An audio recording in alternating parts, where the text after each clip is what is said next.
Assalamualaikum warahmatullahi wabarakatuh. Nama saya Muhammad Putra Dana dari kelas 12 IPA 7. Saya akan menjelaskan tentang teks editorial. Teks editorial adalah sebuah artikel dalam surat kabar yang berisi pendapat atau pandangan redaksi terhadap suatu peristiwa yang aktual atau sedang menjadi perbincangan hangat pada saat surat kabar itu diterbitkan. Isu atau masalah aktual itu dapat berupa masalah politik, sosial, maupun masalah ekonomi yang berkaitan dengan politik. Contoh isu yang diangkat misalnya tentang kenaikan BBM, reshuffle kabinet, kebijakan impor, dan lain-lain. Teks editorial biasanya akan muncul secara rutin di koran atau majalah. Ciri-ciri teks editorial.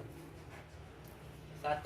Topik tulisan teks editorial selalu hangat atau sedang berkembang dan dibicarakan secara luas oleh masyarakat, bersifat aktual dan faktual. 2. Teks editorial merupakan sebuah opini atau pendapat yang bersifat argumentatif. 3. Teks editorial bersifat sistematis dan logis. 4. Teks editorial menarik untuk dibaca karena ditulis dengan menggunakan kalimat yang singkat, padat, dan jelas. Struktur teks editorial.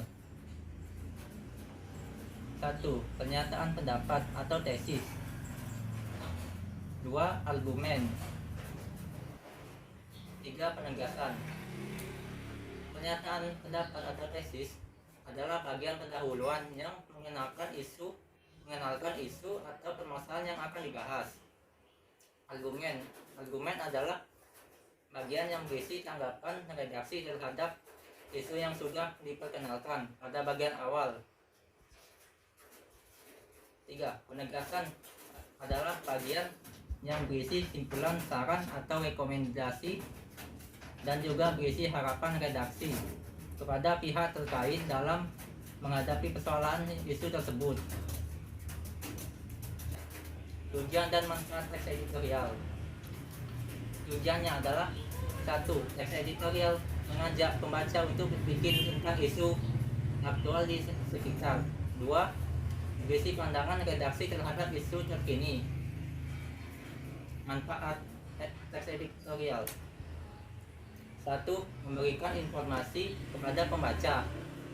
2. Dapat mengajak pembaca dalam berpikir dan terkadang dapat membuat pembaca bertindak.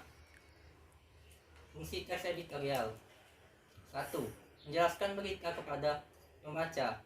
2. Memberi latar belakang dari kaitan berita tersebut dengan kenyataan sosial dan faktor yang mempengaruhi dengan lebih menyeluruh. Sekian pembahasan dari saya tentang teks editorial. Bila ada salah kata, saya mohon maaf. Sekian, terima kasih.